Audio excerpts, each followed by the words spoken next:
اعوذ باللہ من الشیطان الرجیم، بسم اللہ الرحمن الرحیم۔ السلام علیکم۔ آج آپ کا میزبان ڈاکٹر کاشف بشیر آپ کی خدمت میں تفہیم القرآن سیریز کی قسط نمبر 48 کے ساتھ حاضر خدمت ہے، جس میں انشاءاللہ العزیز ہم سورہ آل عمران کی آیت نمبر 92 سے آغاز کر رہے ہیں، جہاں سے چوتھا سپارہ بھی آغاز پا رہا ہے، اور اللہ تعالیٰ سے دعا ہے، اللہ تعالیٰ کا شکر ہے کہ ہم اس سلسلے کو جاری و ساری رکھے ہوئے ہیں، اور یہ بلا شبہ اس کی توفیق کے بغیر ممکن نہیں ہے۔ اللہ سے دعا ہے کہ وہ اپنی توفیق ہم پہ برقرار رکھے۔ بسم اللہ الرحمن الرحیم۔ لن تنالوا البر حتى تنفقوا مما تحبون وما تنفقوا من شيء فإن الله به علیم۔ تم نیکی کو نہیں پہنچ سکتے جب تک کہ اپنی وہ چیزیں خدا کی راہ میں خرچ نہ کرو جنہیں تم عزیز رکھتے ہو، اور جو کچھ تم خرچ کرو گے اللہ اس سے بے خبر نہ ہوگا۔ جنہیں تم عزیز رکھتے ہو، اس کی تفسیر ہے کہ اس سے مقصود ان کی اس غلط فہمی کو دور کرنا ہے جو وہ نیکی کے بارے میں رکھتے تھے۔ ان کے دماغوں میں نیکی کا بلند سے بلند تصور بس یہ تھا کہ صدیوں کے توارث سے تشرع کی جو ایک خاص ظاہری شکل ان کے ہاں بن گئی تھی، اس کا پورا چربہ آدمی اپنی زندگی میں اتار لے، اور ان کے علماء کی قانونی موشگافیوں سے جو ایک لمبا چوڑا فقہی نظام بن گیا تھا، اس کے مطابق رات دن زندگی کے چھوٹے چھوٹے ضمنی و فروعی معاملات کی ناپ تول کرتا رہے۔ اس تشرع کی اوپری سطح کے نیچے بالعموم یہودیوں کے بڑے بڑے دیندار لوگ تنگ دلی، حرص، بخل، حق پوشی اور حق فروشی کے عیوب چھپائے ہوئے تھے، اور رائے عام ان کو نیک سمجھتی تھی۔ اسی غلط فہمی کو دور کرنے کے لیے انہیں بتایا جا رہا ہے کہ نیک انسان ہونے کا مقام ان چیزوں سے بالا تر ہے جن کو تم نے مدار خیر و صلاح سمجھ رکھا ہے۔ نیکی کی اصل روح خدا کی محبت ہے۔ ایسی محبت کی رضائے الہی کے مقابلے میں دنیا کی کوئی چیز عزیز تر نہ ہو، اور جب تک اس بت کو آدمی توڑ نہ دے، نیکی کے دروازے اس پر بند ہیں۔ اس روح سے خالی ہونے کے بعد ظاہری تشرع کی حیثیت محض اس چمکدار روغن کی سی ہے جو گھن کھائی ہوئی لکڑی پر پھیر دیا گیا ہو۔ انسان ایسے روغنوں سے دھوکہ کھا سکتے ہیں مگر خدا نہیں۔ کل الطعام کان حلا لبنی اسرائیل الا ما حرم اسرائیل علی نفسہ من قبل ان تنزل التوراۃ قل فاتوا بالتوراۃ فاتلوها ان کنتم صادقین۔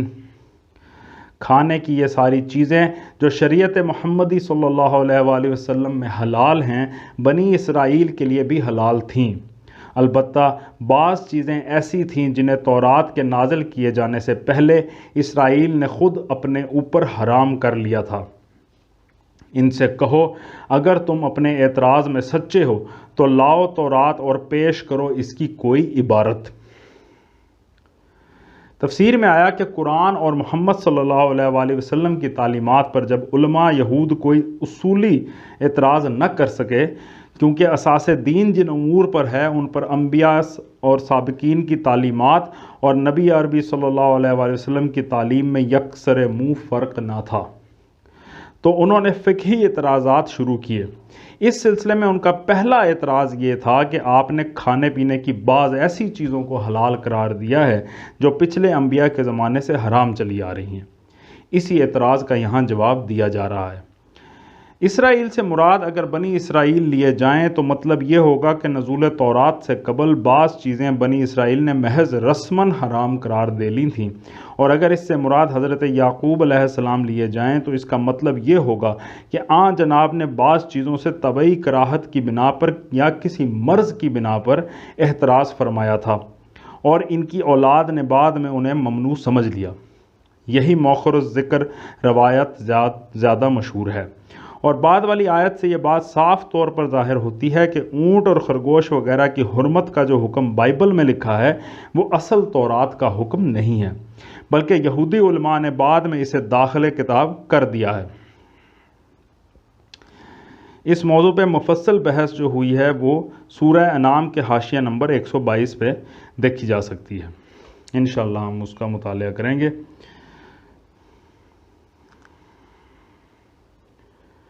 فَمَنِ افْتَرَىٰ عَلَى اللَّهِ الْكَذِبَ مِن بَعْدِ ذَلِكَ فَأُولَٰئِكَ هُمُ الظَّالِمُونَ۔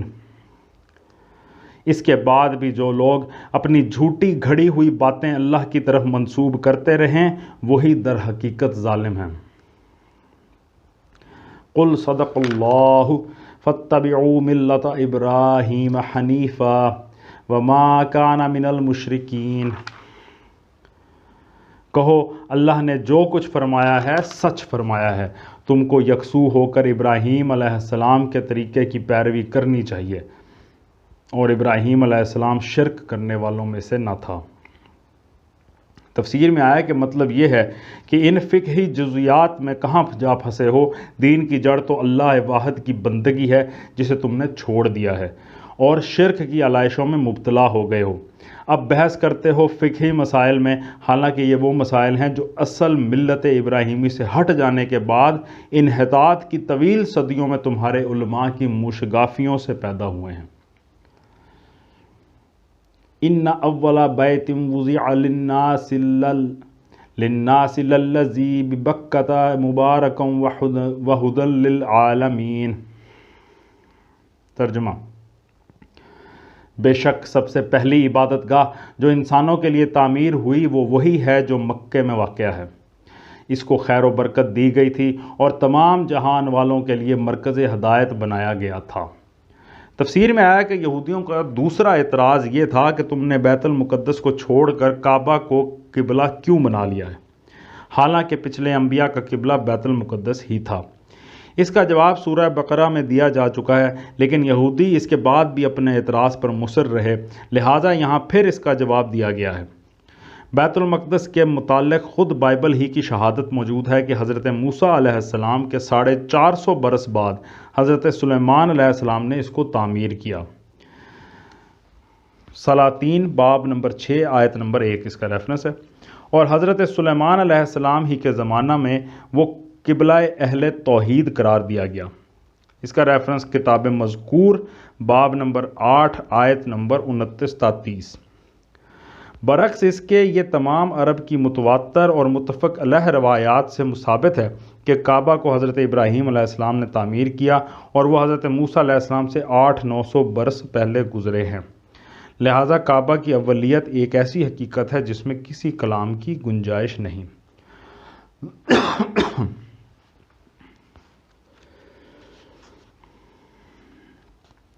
فیہ آیات بینات مقام ابراہیم ومن دخلہ کان آمنا وللہ علی الناس حج البیت من استطاع الیہ سبیلا ومن کفر فإن اللہ غنی عن العالمین۔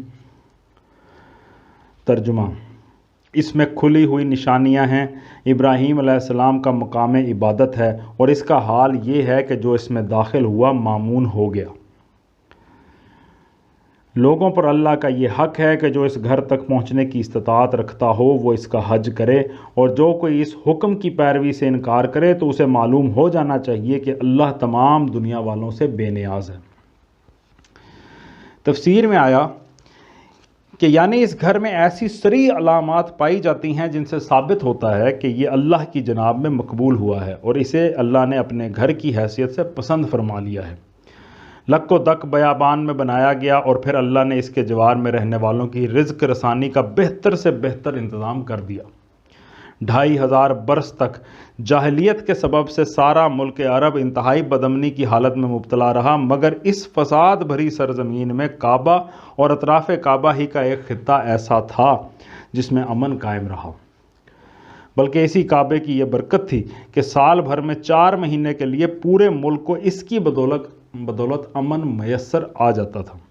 پھر ابھی نصف صدی پہلے ہی سب دیکھ چکے تھے کہ ابرہہ نے جب کعبے کی تخریب کے لیے مکے پر حملہ کیا تو اس کی فوج کس طرح قہر الہی کا شکار ہوئی۔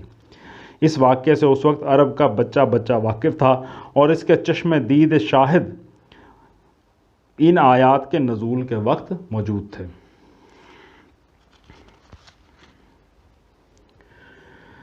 مزید بتایا گیا ہے تفسیر میں کہ جاہلیت کے تاریک دور میں بھی اس گھر کا یہ احترام تھا کہ خون کے پیاسے دشمن ایک دوسرے کو وہاں دیکھتے تھے اور ایک کو دوسرے پر ہاتھ ڈالنے کی جرت نہ ہوتی تھی۔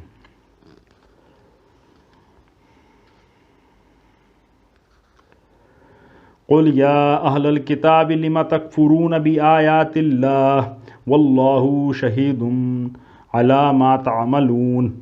ترجمہ، کہو اے اہل کتاب، تم کیوں اللہ کی باتیں ماننے سے انکار کرتے ہو؟ جو حرکتیں تم کر رہے ہو اللہ سب کچھ دیکھ رہا ہے۔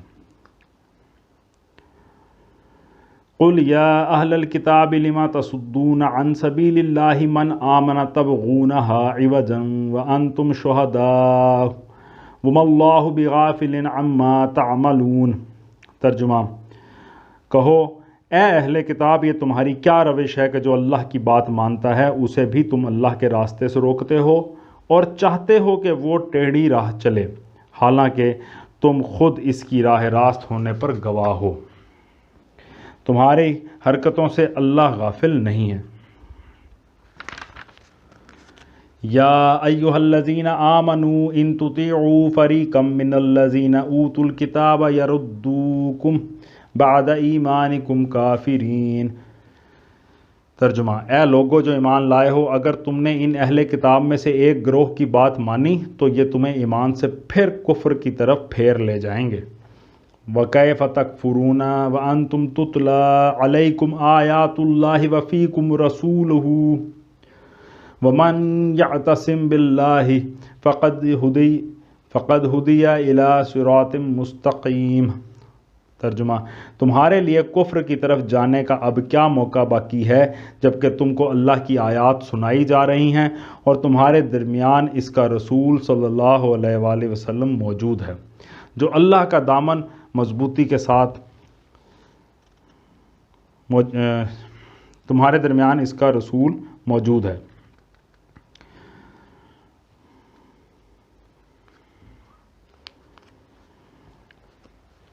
صدق اللہ العلی العظیم۔ الحمدللہ جی، آج ہم نے سورہ آل عمران کی آیت نمبر 101 تک کا ترجمہ اور تفسیر پر غور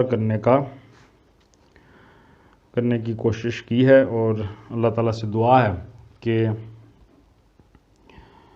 اللہ تعالیٰ ہمیں اس پر عمل کرنے کی توفیق دے اور اس کو اپنی زندگیوں میں اڈاپٹ کرنے کی، قرآن شریف کی تعلیمات کو سمجھنے کی اور اڈاپٹ کرنے کی توفیق عطا فرمائے۔